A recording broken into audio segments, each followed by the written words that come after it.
UFC 146,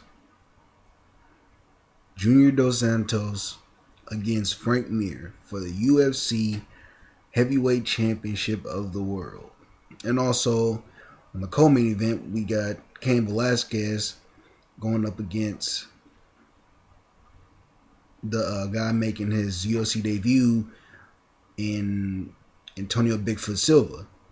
Motherfucker just got knocked out by Felix Cormier. But yeah, anyways, I'm gonna give my thoughts on these two fights, on this whole event.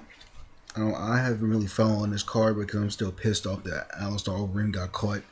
It just fucked up the whole event in my mind.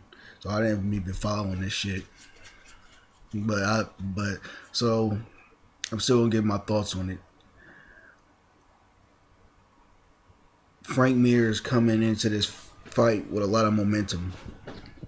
He's strung together a couple of good fights. I haven't really been following Frank Mir that much, or the heavyweight division at that point. I'm not a really heavyweight type of guy, but I do know that Junior Dos Santos have been fucking some niggas up.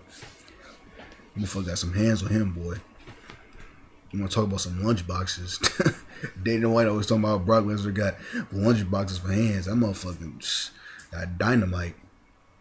But anyways, it's gonna be a competitive fight. Mir has improved his stand up, and everybody knows, he's a beast on the ground. I think recently he submitted Nogueira, the only dude to knock out and submit Nogueira. I mean, that's saying something, man. I mean, Nogueira, he's a fucking legend, man. The way he fucked up motherfuckers in Pride and shit, you know what I'm saying? He dominated Pride, and Pride has some really good heavyweights. And Mir just, you can't say that Mir got to Nogueira at the crossroads of his career, but it's still saying something that he knocked him out and submitted him. And it looked like Nogueira was going to submit him, but Mir toughed it out and got switched it on him and got that submission, man. And what I've seen from Mir is that he's become mentally stronger. You know what I'm saying? Against Brock, his after he got beat by Brock, he fought Shane Carwin and crumbled and shit. So what I'm seeing here is that he's a little bit mentally tougher than he was, and he looks jacked, man. He looks good at it. I think he weighs in about what, 255.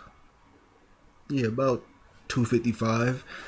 That's where he walks around coming into fight night, and he looks better than he did at 140. 240. He looks better than he did in 240 because at 240 he looked a little smaller, and he said that he wanted to bulk up a little bit, and he does look stronger because when he fought Brock just basically laid on him, and Brock got his ass to the ground, just laid on him and just pounded his ass. And for Dos Santos, you know what you're gonna get out of Dos Santos. Them lightning quick hands, that one punch knockout power. He can lay your ass on the ground, man. He got some power. And he got technique too. He can counterpunch. Where I saw him fight Gilbert Ivel, oh, that was just unbelievable. The way he ducked his head and got him with that little uppercut. I mean, that was beautiful. He's got good technique. He's not just a guy who, is a brawler and be like, oh, hold on, just swing and pray. No, he's got technique. He's got good form. He's got good footwork. He can, he's a good boxer.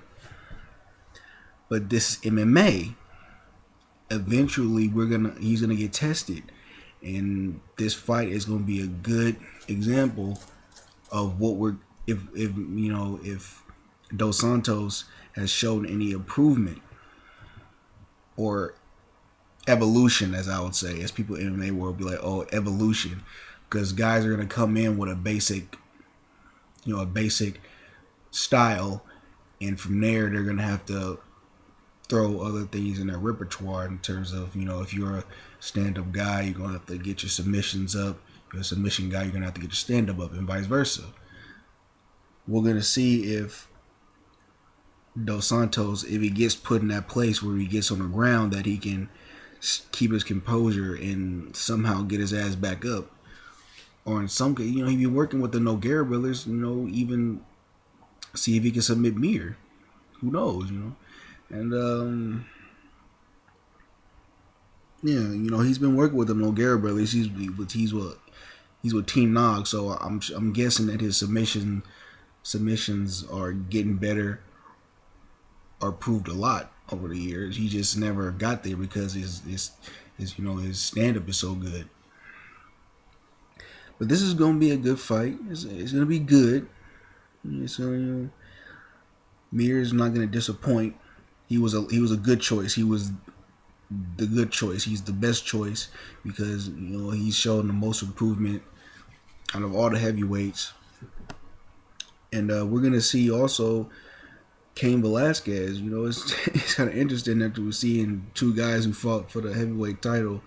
Saying how Dos Santos got the heavyweight title. Do he beat is in the co-main event, and he's gonna be fighting Bigfoot Silva, motherfucker who just fucked up Fedor.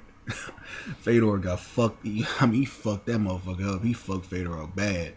And but Bigfoot's coming off a big loss. He lost to Felix Cormier. Cormier came up with a fucking uppercut and chin checked the motherfucker. Man. But we're gonna see if Bigfoot can bounce back, and that's gonna be interesting fight.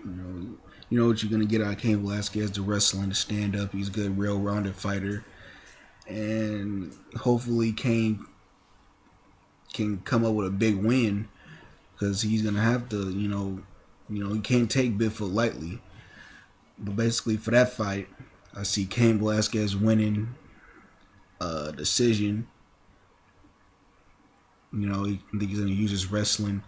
He's gonna keep Bigfoot on the ground. He's gonna,